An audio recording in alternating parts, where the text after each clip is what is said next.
Hi guys! So ayun na nga, naghihintay na lang ako ngayon ng flight papunta sa Bangkok and hindi ko alam kung ano nararamdaman ko ngayon kasi sobrang na-excite ako. Hindi ka na-expect na makakanood ako ng concert ni Suga.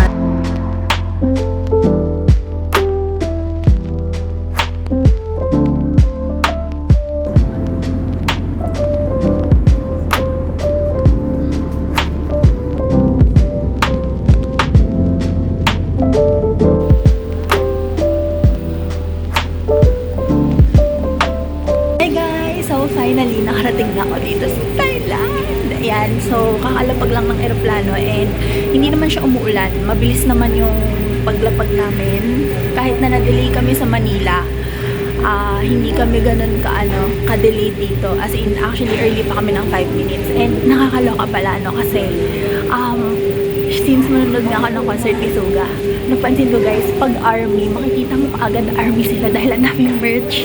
Makikilala mo na, oh, suot niya BT21, oh, suot niya yung youth bag, ganyan. So, ang saya kasi mag-hi ka lang sa kanila. Tapos, ayun, ma-acknowledge na, uy, army rin sila, ganyan. So, nakakatuwa. Thank you. ปามิวครับนี่ท่านใดวสีวง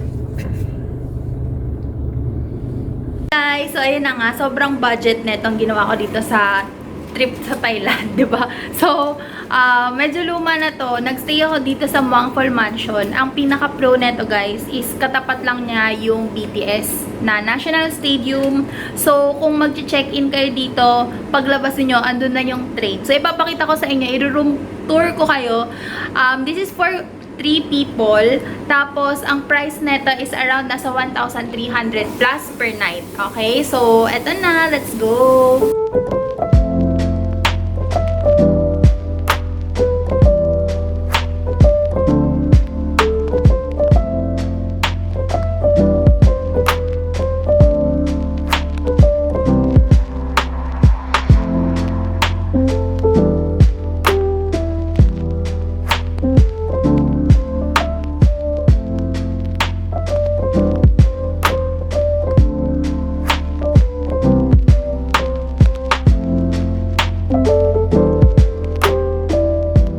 Okay guys, so pumunta ako ng 7-Eleven and bumili ako doon ng basil chicken spaghetti for only 40 baht. So titikman ko. Kasi wala lang, nag-crave lang ako na pagkain. Kahit kanina. So yun, tikman natin.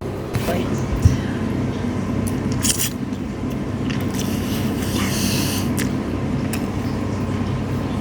In fairness talaga guys, sa mga pagkain ng 7-Eleven, masarap siya. At mura. Pero, sobra yung halaman niya. Lasang-lasa yung halaman niya. Tsaka maanghang. Pero masarap naman.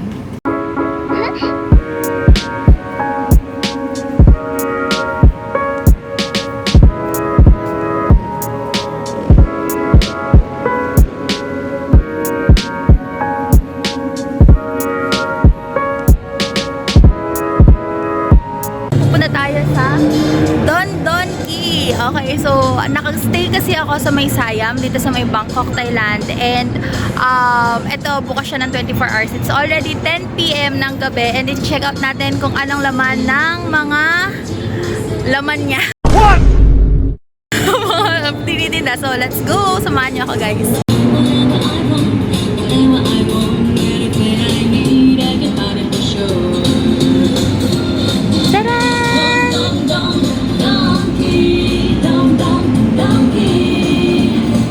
So, hahanap ako kailangan ko maghanap ng facial wash.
BTS.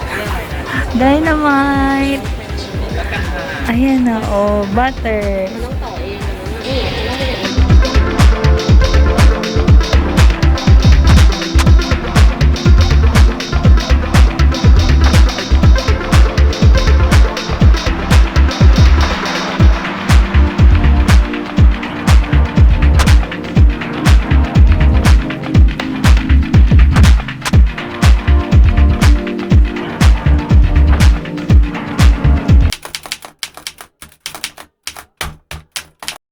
Hi guys, what's up? And this is day 2 ng ating Bangkok trip. And so far, so good. Maaga pa ngayon and yun nga, nagre-ready pa lang kami kasi ang next namin na itinerary is yung mga templo. DIY lang yung gagawin namin sa mga templo and kukuha kami ng Kluk Pass na parang hop on and hop off na river cruise sa Chao Phraya River. So yun, titingnan na lang namin kung ano yung pagkaasunod-sunod ng mga templo na pupuntahan namin. Pero, yun nga, always remember na kapag pupunta kayo ng templo, bawal ang sleeveless, spaghetti, shorts, yan. So, kailangan mahaba yung damit, pati may sleeves yung damit. So, yun. Kung wala ka naman, kung gusto niyo maganda pa rin yung outfit niyo, diba? Magdala na lang kayo ng balabal.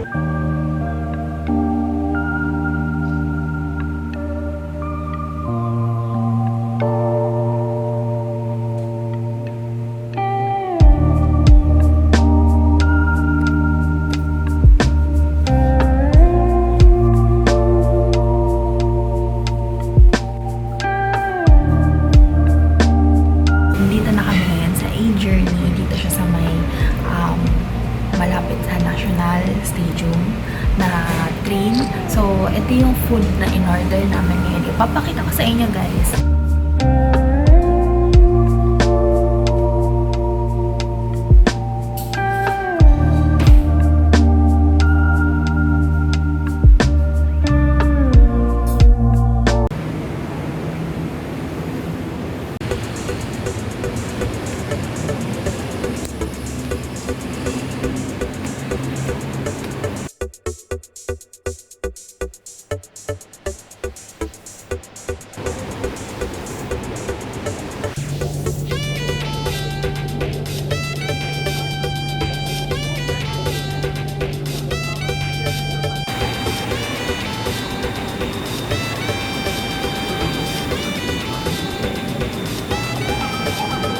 Yun, hi guys. So, ayun na, finally nakarating na kami dito sa may Saturn Pier. Ngayon nahanapin na lang namin yung binook namin na Kluk na bus. Ay, bus ba? Boat. Yun, Kluk na boat. So, ayan. Tingnan natin.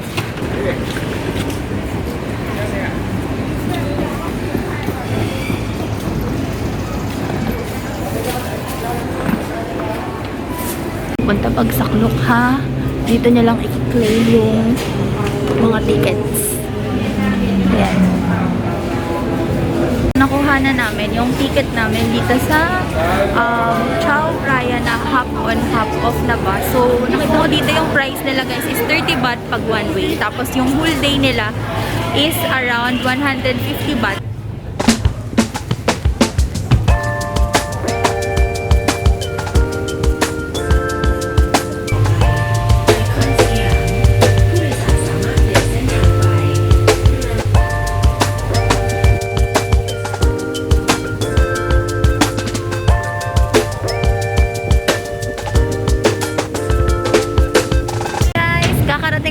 Dito sa Wat Arun. So, ito muna yung aming first stop para sa may Chao Phraya hop on and off.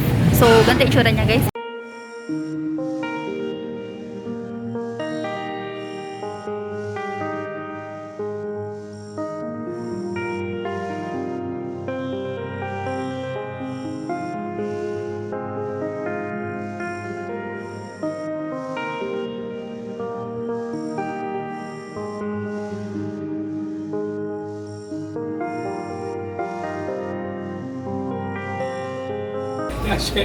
Sobrang details niya guys. Tapos ingat pala kayo dito kasi wala siyang kapitan pero sobrang tarik niya. Pero wala siyang kapitan, guys. So, kung meron kayong mga knee problems, back problems, medyo ano siya, struggle, umakyat tsaka bumaba. Medyo natatakot nga ako kasi mahaba yung pantalon ko. Baka matapakan ko.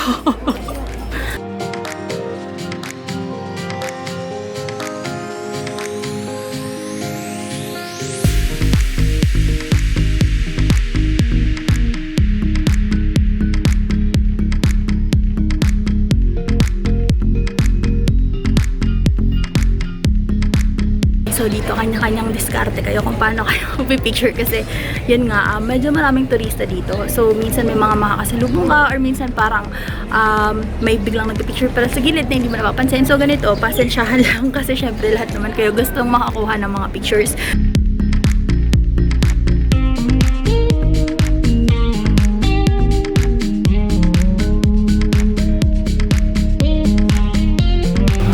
Hi guys! So, kakarating lang namin dito sa may Tachang Pier.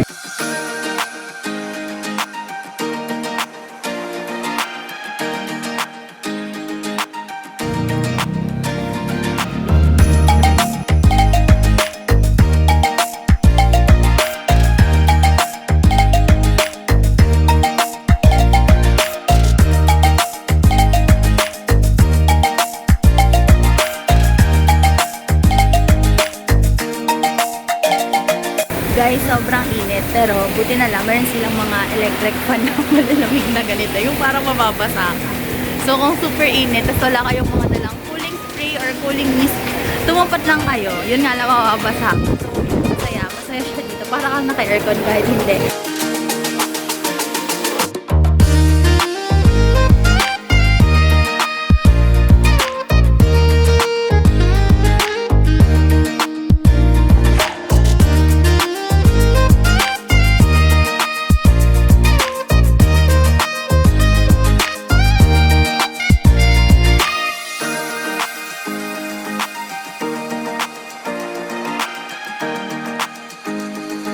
Okay guys, tatanggalin ang cup and shoes. Meron sila ditong shoe rack. Dito nyo na lang ilalagay yung mga sapatos ninyo. Ilagay ninyo sa ilalim guys kasi pag nabilad sa init, masakit sa paa. So, sa ilalim ko ilalagay yung akin. Ang init!